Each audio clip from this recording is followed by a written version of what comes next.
Okay then.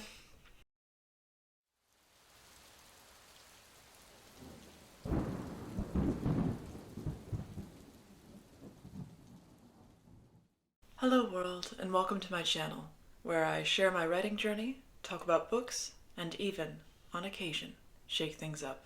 March has come and gone, which means I have a fresh batch of the top 10 best and top 10 worst opening lines for paranormal romance books this month. And let's just say, we're gonna have a good time together. As a reminder, the quality of an opening line is entirely subjective. Therefore, these lists can only represent my own personal opinions. If you are one of the authors whose book found its way onto my top 10 worst opening lines, please take heart. You're not a bad writer, and it's possible that there are many people out there who will enjoy your book, as well as your opening line. Additionally, I would like to state that the criteria I use to judge these opening lines consists of 1. Did this opening line get my attention? 2. Did this opening line hook me? And 3. Did this opening line let me know right away that this book is a paranormal romance book? Obviously, we all have our own thoughts as to what constitutes a great beginning to a story, and some of this criteria may be more important to you than others, or maybe not even at all. I just find that it helps me to have a baseline upon which to form my judgment, at least for the purposes of this list.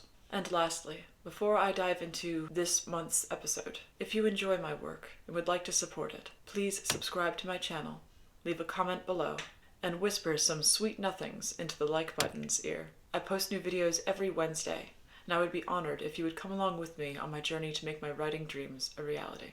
Now let's dive in.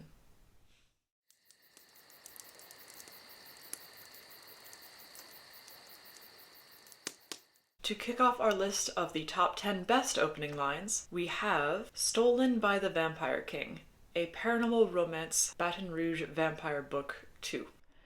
The moment Nicholas Dupont had brought his newest pet into the neutral zone, her scent had permeated every atom of the air, and it had driven me crazy. I could barely stand to see Nicholas in my office, attempting to make his little deal over land that no longer held any interest or value compared to the virgin he'd left sitting in my restaurant downstairs. He'd been teasing me, and he knew it. I knew it. We both fucking knew it. And we both knew I'd want her. But maybe only I knew I'd stop at nothing to get her. She was a virgin, and she was my savior.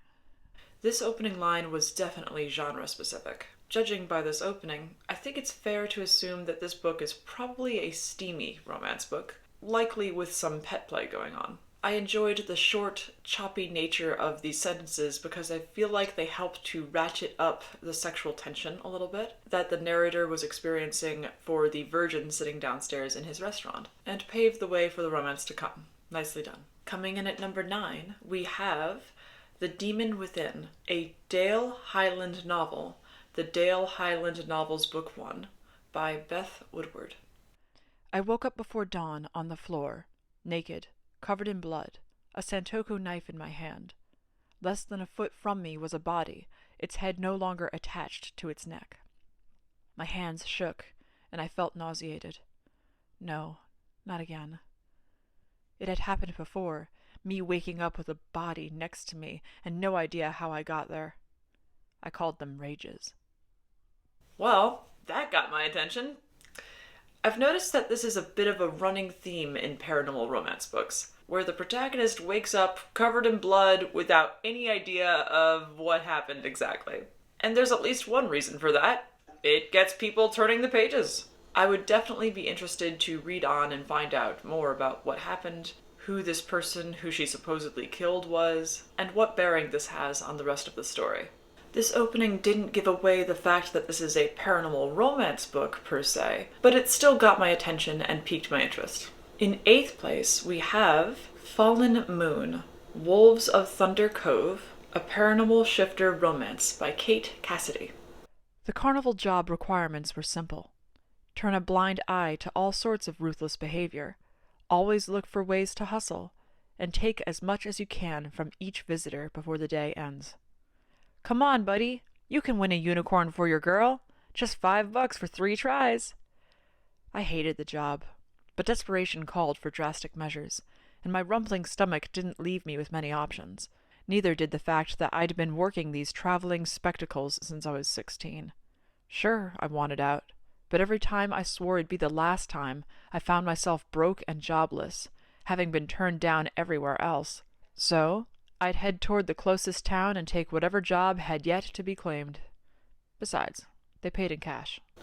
I liked this introduction because I liked the voice of the protagonist. They sounded like they were someone who had a bit of snark about them, and since they don't have a problem with shady, underhanded activities, it sounds like they could easily get into some sort of entertaining trouble. And like the last opening line, this book isn't obviously a paranormal romance based upon its opening alone, but that's okay. It got my attention, it did its job, and I would read on to find out what happened. Coming in at number 7, we have Secrets of Summerland, The Complete Summerland Stories by Catherine Moon. Of course you will be fully refunded, she said, brightening as if a refund made up for being refused my room at the hotel I'd booked based on being recently single. A sound like a wounded animal squeaked out of my throat, and I snapped my lips shut, swallowing hard and blinking fast. I was one massive, walking, human-shaped bruise, but I was not going to cry in front of someone so beautiful. It would be like baring my throat to a predator and asking them to put me out of my misery, especially when I was coming off a red-eye flight and a 2-hour drive from the airport. After a day of tears and shouting and calling off the happiest day of my life at the last possible minute, airport security had nearly set me over the edge. This opening emotionally connected me to the protagonist quickly, and it gave us some background information without dumping it all on us at once. I feel like I could understand how frustrated and emotionally drained she must have felt in that moment, as she dealt with both the heartache of calling off her wedding, as well as just the wonderful ordeal of dealing with airport security. The text also hinted at the genre by mentioning her recent troubles with love, as well as the fact that she's booking a stay at a hotel that's meant specifically for singles. I wanted to know more about her predicament and how she would solve it, so I think this opening did its job. Nicely done. Coming in at number 6, we have Bear's Forbidden Mate, a book in the Mafia Shifters series by Aurora Storm. Don Chapman-Guiraud sat up a little straighter in his leather office chair. The wide expanse of his polished oak desk held an organized chaos of paperwork and files. A computer anchored at the corner had its screen open to a spreadsheet of this week's revenue streams. He should be attending to all of that, he told himself. Even criminal organizations like his needed constant attention. Instead, he was forced to deal with the 2 men standing in the middle of his office. There were never enough hours in the day. This opening intrigued me because we know that this guy is the head of a criminal organization, and there are 2 guys standing in his office giving him some sort of trouble, presumably. Given this setup, we know that this protagonist has a lot of potential to get himself into trouble, which to me tends to indicate a potentially interesting book. No romance here, but that's alright. It was interesting enough to make me want to turn to the next page. So, well done indeed. Coming in at number 5, we have Veil of Light, 7 Deadly Veils, Book 9, by Diana Merrick. It's time. You have to go back. Miranda Crescent didn't have to turn around from her terrace. She knew Guy de Montglat's cultured tones well enough to know the vampire she'd nicknamed Blue had entered her rooms. She glanced over her shoulder as he placed a box, similar to the ones that contained long-stemmed roses, on her desk. Even though he resembled a grad student, he was an ancient of considerable power. There was still much she didn't know about her enigmatic mentor, much she, and the rest of the world, would never know of the chameleon. And if I don't want to return? Relishing the cool breezes of the Mediterranean Sea, she kept her gaze on the sun as it sank into the horizon. It was peaceful on this island retreat, beautiful with all the blossoms on the trellises below, their scents soothing to her soul. I loved the lyrical, dreamlike, bittersweet tone of this opening line. It was descriptive, and it made me want to stay in this setting along with this protagonist. This opening was also romantic, and cast an air of mystery around Guy de Montglat, or Blue, the vampire, and left me wanting to know more about why she had to return, what the stakes were. Why couldn't she just stay with him there forever? I enjoyed reading this first page, and I would definitely be interested to see what happened next. Next up, in fourth place, we have Whispering Shame, Book 4, Whispering Mountain, by Carrie Jo Thomas. A roiling, mad darkness slunk across the sky, sly as a hunter stalking its prey. Shifting light cast a long shadow that flew across the sides of the mountains, across the rough trail, plunging the bright day into deep, ominous gloom. The shadow reached the long trail of a wagon train lumbering along the narrow, rocky trail. Leaping from wagon to wagon, it hovered over each as if listening to the heartbeats within. It reared up and settled over one wagon, the last wagon, the one with the cracked axle. With the malicious, careless flick of an ephemeral, ghostly claw, it sent the wagon plummeting down the side of the mountain. Am I the only one getting, Fern Gully meets Oregon Trail vibes? That's just me? Okay, maybe I've just been playing too much Green Hell lately, but the image of a shadow reaching down and just out of the wilderness and sending a wagon cascading down a cliff got my attention and definitely made me want to read on. I enjoy a languid, descriptive opening, and the fact that this beginning still had a touch of poetry to it, but still managed to bring the action, was a refreshing palate cleanser. Well done. And we're down to the final three. Coming in third place, we have Wicked Deal, Shadow Guild, The Rebel Book 2, by Lindsay Hall. I swear it won't bite, said Eve, my fey friend. I arched an eyebrow. It's a dried demon head with giant fangs. It really looks like it might bite. She laughed. You owe me. I know it's gross, but I need to know where it came from. I scowled and looked at the severed, dried head sitting on the counter in her cluttered shop. Hundreds of charms and potion bottles lined the shelves, but I only had eyes for the head. Its skin was wrinkled, and its horns protruded upward. Thank God the eyes have rotted out, I muttered. I couldn't handle if it looked at me. This opening had some grade A snark going on. I liked the tone of the protagonist, and I wanted to know more about why her fae friend had to figure out where this rotting, severed head came from. And, of course, whether or not it would actually bite her. This book definitely opened on a paranormal tone, even if it wasn't exactly romantic. I would gladly have read more of this book. And in second place, we have The Selkie, a historical Scottish paranormal romance, the Selkie series Book 1 by Melanie Jackson. The water was cold and choppy with a heavy tide starting to run. The sea had her moods, so she did, but they were no worry to a man who understood them. Ian wasn't concerned with the thick dark or the strong tide. He had a deep keel on his boat, and a good sail, as well as oars. It would take a full gale, or a whale, to overturn him. He helped himself to another modest dram of whiskey, shuddering with pleasure as it went down. The fiery peat always tasted best when drunk at sea on a cold, wintry day. Or night. He'd probably had a bit more of the drink than he should have, but it was difficult to maintain a rosy glow on a windy night in the Northern Isles. And he needed to stop the violent shivering, or he couldn't man the oars, could he? And he needed the bloody oars to hold his place in the water. At last, something was glimmering down there in the inky sea. Ian quickly shipped the oars and leaned over the gunwale, hand extended. This opening line was great, in my opinion, possibly because it ticked a lot of personal boxes with me. For one thing, I had a brief stint in the Navy, you could say, and I tend to warm to all things nautical because I love the ocean anyway. Personal taste aside, the fact that this opening line trailed off with the protagonist noticing something in the water intrigued me, and made me want to read on to figure out exactly what it was that he saw. Was it something dangerous? Was it his love interest? The only way we'll know is if you check out the link in the description below and read it for yourself. But it sounds like an interesting setup. And finally, coming in first place for the top 10 best paranormal romance opening lines for books this month is Hydra, Dragon Keeper, Book 1 by Jennifer M. Miller. Away in a dark hollow, tucked away from the dangers of the world, a magical mother cradles her beautiful newborn. Be safe, she kisses her daughter's head delicately. Fire erupts. Flames begin to roar through the hollow. Be strong. She kisses her sweet little cheeks, drizzling drops of water along her infant's arms.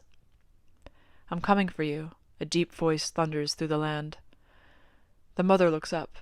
Smoke is beginning to creep through the seams of the windows like wicked fingers curling around a noose. This opening was awesome. Again, yes, as a mother, it absolutely strikes a personal chord with me. However, beyond that, I love the total contrast between a mother's love and the immediate danger at play in this scene. The construction of the text, veering between a mother sharing a moment with her child and a terrifying force of evil seeping in around them, literally, was just masterful, in my opinion, and it hooked me right out of the gate. Well done. That was excellent. So much for the top 10 best. Now, how about the top 10 lines that could use the most improvement? Before we continue, just as a reminder, once more, if you are one of the authors whose opening line found its way onto my top 10 worst list, this does not mean that you're a bad writer, and it does not mean that you should abandon your dreams of writing. This list is for entertainment purposes only, and is based solely upon my own opinions. Keep on keeping on, because at the end of the day, at least you had the courage to put your books out there into the world. Now let's get to it.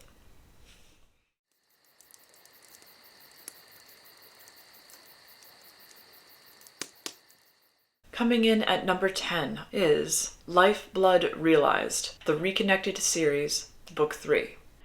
It started out as a normal day like any other.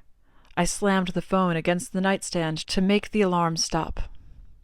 Still sluggish with sleep and sangria, I slowly made my way to the bathroom, got in the shower, and enjoyed the hot water flowing over my body.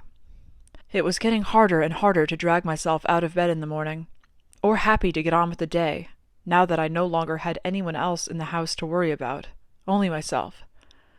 Jake had gone off to college only 2 weeks ago, leaving me to live alone for the first time in the whole of my life, I had to admit.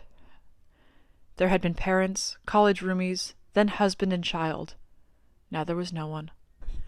This opening line wasn't terrible in terms of writing style. It was coherent. I understood what was happening, and we are allowed a tiny glimpse into the world of the protagonist. However, this opening line feels like it's starting the book way too early, long before any relevant action is happening. I don't know where this story is going, but I strongly suspect that we do not need to experience the main character's waking moments of shutting off their alarm clock, getting a shower, etc.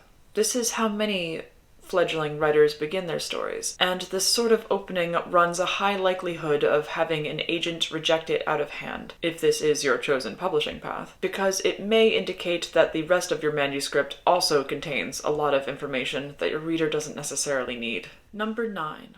Spurned Luna's Return. On Your Knees, Alpha Chase, by Princess Galaxiana. How dare you insult my sister? You have a death wish? You child of a bitch. Pa, pa, pa. 3 loud slaps hit a smallish, skinny, tanned, black-haired girl. She fell to the floor from the impact and quickly knelt, despite the stinging pain she felt. I'm sorry. I'm very sorry. Please forgive me. I'll never do that again. She begged with her face to the ground. Her clothes were ragged and faded. Her hair was tangled with dirt in it and covered her face. This book definitely opened in an eye-catching way. The protagonist has clearly made someone angry, and she's about to get a beatdown. However, this opening didn't do it for me because the sentences felt a bit clumsily put together, and there were a few back-to-back punctuation errors that took me right out of the moment. Additionally, this opening gets my attention, but it doesn't really set the mood for a paranormal romance. So yeah, sorry, no dice. Coming in at number 8, we have My Dark Prince, A Light in the Darkness by Anya Cross. On a Saturday afternoon in summer, I was walking in the town alone. The streets were full. People went out to meet others, families with children, buying ice cream in couples, holding hands. I went to my favorite coffee shop and stand in line to wait for my frappuccino. I saw some people alone, using the internet. A woman was talking with on her laptop Skype and made webcam chat.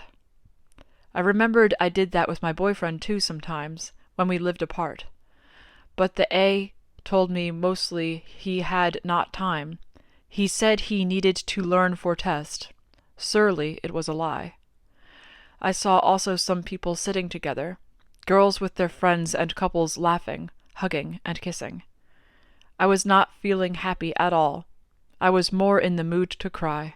This book started on a rather moody tone, and the setting details did a competent job of showing us the way that the protagonist views the world, i.e., someone who's miserable. That being said, I kept getting taken out of the story by the amount of errors within the text, as well as some awkwardly phrased sentences. It's too soon to tell, but like the last opening line, I suspect that this story also starts far too early, and may be better served opening on a point that happens closer to the actual action and meat of the story. Coming in at number 7, we have Dark Moon, Rise of the Wolf Queen, Book 1 by Brandon Hall.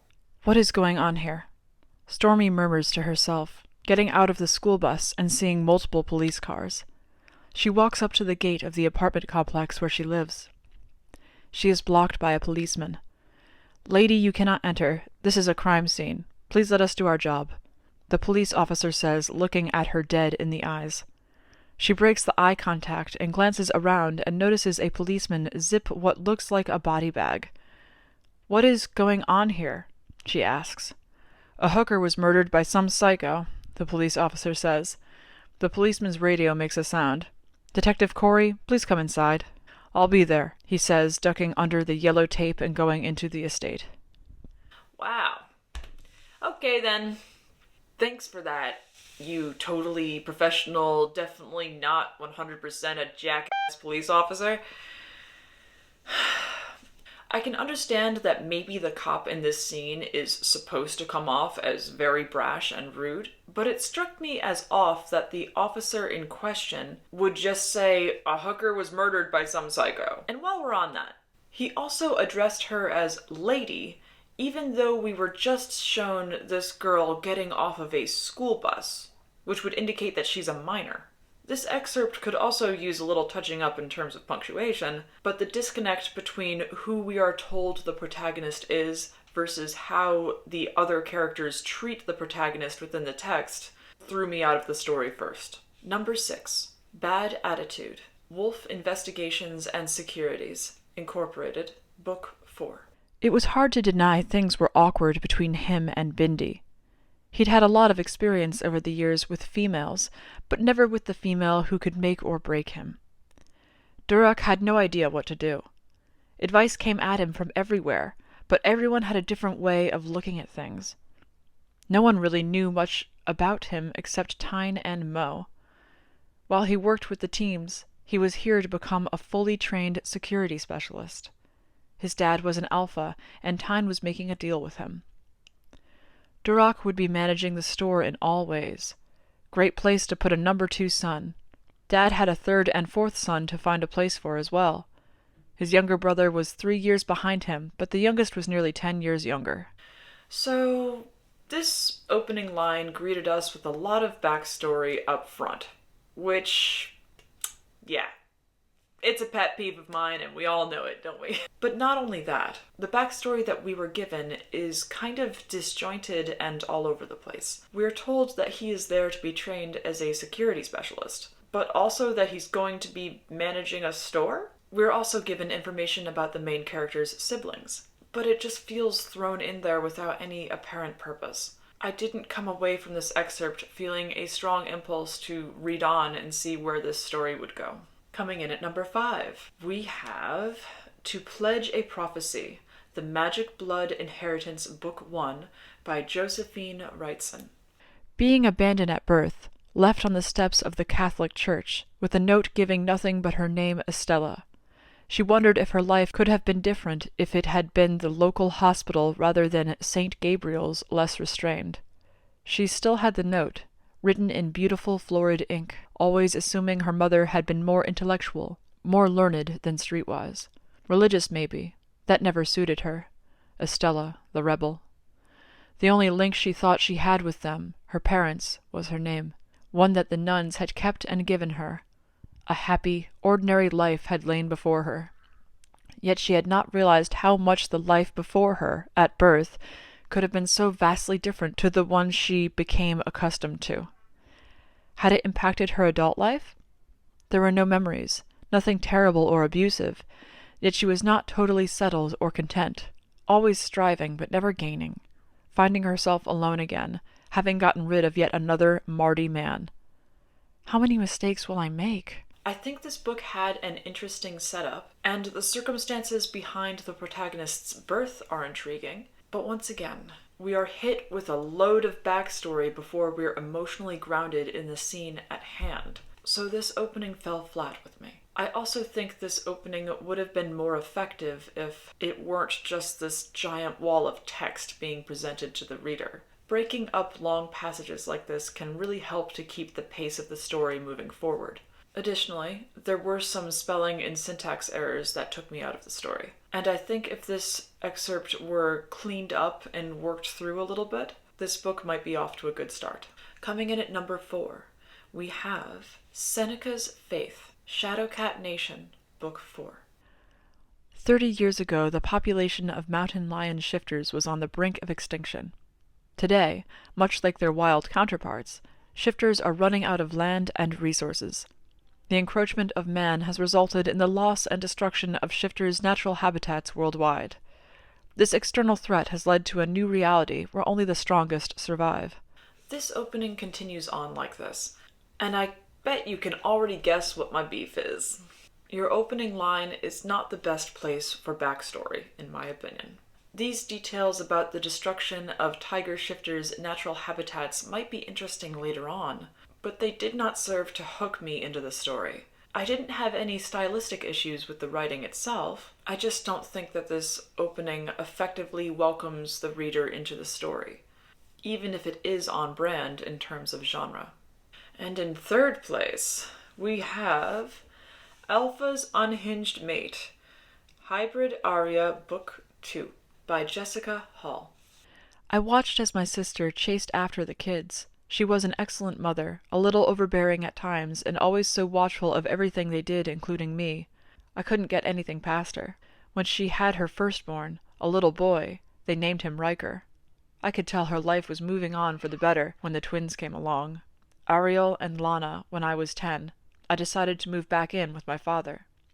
Aria had enough on her plate with running the pack and looking after the kids. I often felt guilty about her being forced to raise me, but at the same time I'm glad she did. I knew I never would have made it to adulthood without her. My father and I have now built a bond, the way it should have been in the beginning, although I also class Reed as my father, giving me 2. This opening almost set the scene, but then it veered right into backstory about the protagonist's sister, their family life, their upbringing, her parenting skills, and so on. These details might be nice to know eventually, but I did not find them to be an effective hook. I think this opening would have worked better if these details were sprinkled in later on, after the readers have a chance to connect with the story. In second place, we have Dark Prince, a forbidden vampire romance by Athena Creed. Ruby, damn it, this is all your fault.